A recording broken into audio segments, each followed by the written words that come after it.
Oh, God, why?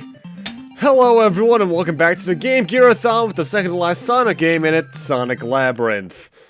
Which is different, at least at the start we actually have a good amount of options you can choose. You can choose the amount of lives you got, the sound test, and how to do the controls.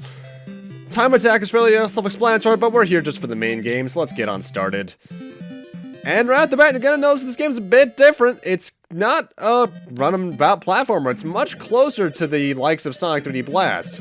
You're running around little labyrinths, as the name would suggest, finding 3 keys. You take those keys to the exit, and then you're done. The keys can either be found in certain parts of the levels, or in certain enemies. The levels themselves, not too hard to navigate at first, though they will get progressively harder. Now, I bet you're wondering, oh god, Sonic's not fast, worst game ever. And you're right, he's not fast. Although it's not my least favorite Sonic game. The thing is, a lot of people tend to forget, at least in my experience that I played this game, you have a spin dash, so going fast isn't a big much of a problem. Though admittedly, if you go too fast with the spin dash, Sonic can be a bit annoying to control, to put it lightly. And there actually is a plot explanation as to why he's going so slow, and because of such, let's read the manual. I know I just finished the first stage, but there's not really much to talk about here in the first world. Let's see, there's the manual. Sonic slows down. Alone in his egg-shaped headquarters, the diabolical Dr. Robotnik paced and pondered. There has to be a way to defeat that pesky Sonic the Hedgehog. No matter what I try, he always manages to outrun my traps. Wait a minute. He outruns my traps. He uses his fantastic speed to defeat my minions. What if I take his speed away? Dr. Robotnik created a pair of harmless-looking boots that would slow the running speed of any creature that wears them. Robotnik then commanded one of his robots to sneak into Sonic's home and swap his normal sneakers with the boots. The next morning, Sonic put on the boots without noticing anything was different until he tried to dash out the door. It's as if his feet were stuck to the ground. He could barely run! Actually, before I continue on with that story real quick, the little spike things here are the power-ups, and seizure warning because the speed shoes really flashes the screen. Good lord. The power-ups can be a few different things. Speed shoes, invincibility, extra time, and a couple other things as well. Not really worth it in the long run, though, because Sonic barely runs faster. Anyway, as I was saying, he tried to pull the boots off, but no matter how he struggled, they wouldn't come off. Then through the window, he heard Robotnik's evil laughter. How do you like my new invention, Sonic? The only thing that can deactivate the boots is Chaos Emerald power, and the Chaos Emeralds are mine! The only way to get them is to find your way through my super labyrinth, and you can't stay there long. Without your famous speed, there's no way you can catch me. Sonic thought quickly. These boots keep my feet from moving fast, but they won't slow down my super spin dash. Alright, Robotnik, I'm coming after you. And that's the reason why we can't run. Going back to the actual game, the first world, I think it's the Labyrinth of the Sky, is very easy. It's an introductory level. Nothing really to worry about. It's just here to get you introduced to some of the more basic mechanics and some of the special panels that work your way around. Like these ones push us in certain directions and such. Though I should mention, you actually cannot really die much in Sonic Labyrinth. Aside from boss fights, the only places you can die are in the main levels by getting a timeout, which is very uncommon in my experience, or falling into one of the few pits of lava the game has. So dying shouldn't be much of an issue. In fact, 3 lives is more than enough to complete the entire game with. Obviously, as you saw there, I think somewhere in one of those 3 stages, you actually don't even really have rings for the most part. The only thing you have that you can lose upon getting hit is the keys. And even then, they generally go fairly around your area. Unless they go off the cliff. If you actually get damaged and a key goes off a cliff, as rare as they are in the game, you actually have to go back to where you got it. And now for the first boss stage. The boss stages all start like this. You go down a giant incline collecting rings. Every 100 is, as usual, an extra life. So basically, you just want to hopefully follow the trail of rings and get as many as you can. And you're gonna need them for this stage, because honestly, the first boss is the hardest one in the game. Mind you, that's not saying much, because this boss is still pretty easy. The first boss starts off by sending out a lot of miniature versions of himself. They just generally go down towards the bottom left and bottom right, and sometimes in between. Eventually, he will himself spawn. The boss at this time is the Mecha Gorilla, who has the highest chance of hitting you. My strategy, spin dash in between the corners. If you get hit, either continue on or go for the rings in either of the 2 corners in the top left or top right. And then he dies. Yeah, bosses in this game are pretty easy, overall. And we get a Chaos Emerald for beating each one, though what's interesting about that is I just cleared Zone 1-4, so that's 4 stages. there are 16 in the game. 12 if you don't count boss levels. So this game is really short. And even though the Labyrinth of the Sea is titled as such, there's actually not much of a water gimmick. The main gimmick with this area is that we got little cannons that fire us around. That's about it. You need to cooperate between the, not cooperate, find your way through both layers so you can find all 3 keys. Now, as for the time itself, you actually lose time for getting hit, but for killing an enemy you also gain time. You also gain time for getting certain items, as I mentioned before, or collecting a key. I think you gain 30-ish seconds for getting a key. Though I think it's almost always 28 seconds exactly, because I think it takes 2 seconds for the time to count up. The cannons in this stage are a bit weird, because like the one I'm in right now, these alternate every time you enter them. Sometimes the first time they'll go top left, top right, then they'll go bottom left, bottom right. And you need to incorporate that to find your way around the labyrinth. Mind you, none of the labyrinths in this game, with the exception of maybe 2, are large.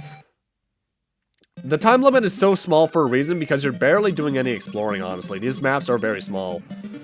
Which I think is actually something that helps alleviate the problem of Sonic's speed. Because Sonic is so slow, they made the map small to accommodate for that. Mind you, abusing the spin dash is still the best way to go. And even then, to me, that's actually why a lot of people quote this as the worst Sonic game, because Sonic is so slow, which, really? This, the worst Sonic game? No. No, no, no. Heck, Sonic Drift is better than this for one thing, but that's not saying much. But is this the worst? No, bottom of the barrel for me is still probably Shadow. Good lord, I hate Shadow. At least this game rather, is over in a half hour. Really, a lot of these levels don't have any really interesting things about them. That's one of the big things I guess people can have about this, is that this game is just kind of boring. It can be fun, yes, but it's one of those games that you maybe play for a half hour if you're stuck on the shitter, and that's about it. Also, that lava panel I just passed, that's not one of the lava pits I was talking about earlier. If you're in one of those, it just decreases your time at a more rapid pace. And these doors are kind of tricky. It's kind of a Lost Woods situation. You go in some doors and they bring you out others, but if you go back in those doors that you exited, you'll exit from another area. Which can be kind of annoying since you have to keep that in mind all the time, but honestly, as long as you're just wandering around, you should find all keys basically no problem. Like I said earlier, with the exception of 2 of the levels, these stages are all very tiny. And that was that stage. Admittedly, I'm confident in my abilities about this game, but the thing is about the game is that speedruns are about twice as fast plus. Because I was just watching one earlier today, it was like 17 minutes long, so that's pretty good. Now, as for the power-ups you can find in the little spike things, the yellow one are time increasers. The green ones are screen nukes, the pink ones are lives, and I rarely ever get those. The blue is the speed shoes, and the red's the invincibility. What's interesting about this game's time attack mode is that I know for a fact, well, first off, the spin dash, if you don't press the button again to stop it, goes all over the place, by the way, because you're constantly ricocheting. I know for a fact the time attack had a contest associated with it where 100 players would get prizes. What those prizes are, or how you even got entered into it, aside from some sort of 5-digit password, I don't know. Also, hold the jump button right there, because that allows you to land on this switch. And you want to do that because if you want the good ending in the game, you need to hit it. Why? Well, the thing is, this is one of the 2 stages I can recall off the top of my head, if not the only one, that has a bonus stage. And to get the good ending, you need to have seen every zone in the game, including this. The bonus stage is basically just a lives opportunity. Every ring in here is actually 25, so you can get at least 2 to 3 lives in here if you know where to go. It's also got some random boosters. It's basically not very interesting, though I love the little bubbles in the background. And yeah, though I love the song, actually. In fact, Sonic Labyrinth soundtrack is pretty nice. It's all very short and repetitive, but I like it. And I fell off the pit there because I was done in there. And with that, now I can exit the stage. Admittedly, if I wasn't going for that, the game would probably be about maybe a minute and a half shorter, but oh well. I'm no professional at this game, and I will never tout to be. And that's zone 3. We're just about halfway through the game already. Now, one thing actually that's also very weird about the boss stages is that they actually don't have any timer. You have unlimited time in them, I guess, because if the boss had a really kind of bad pattern, it would be very dickish to do so.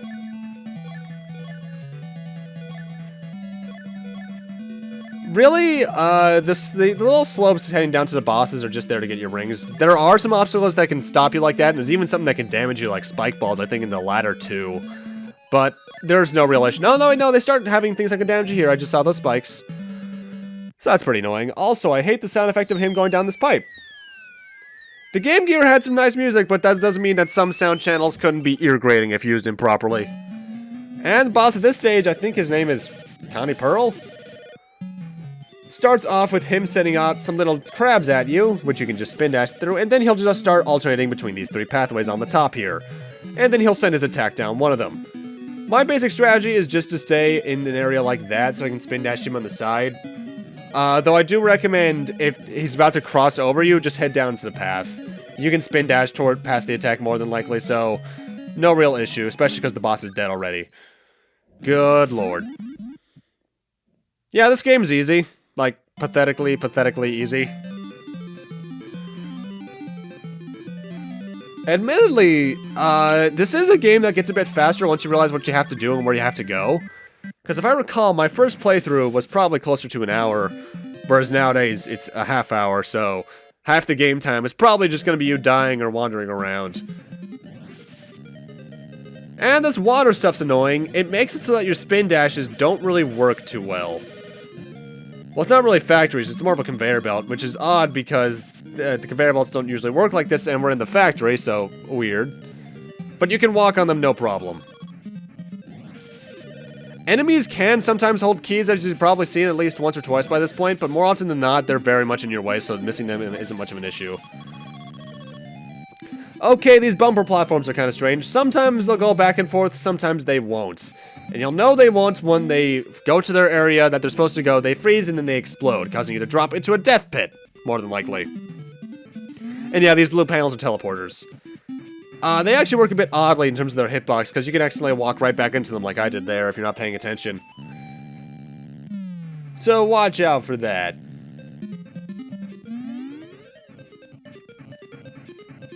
One of the weird things about this game, compared to some of the other Sonic Game Gear games, though, is that it's very hard to find information on some development and such, in my experience. Because even Sonic Retro, which is where I go for a lot of behind-the-scenes Sonic stuff, either in terms of development or ideas, they basically have nothing.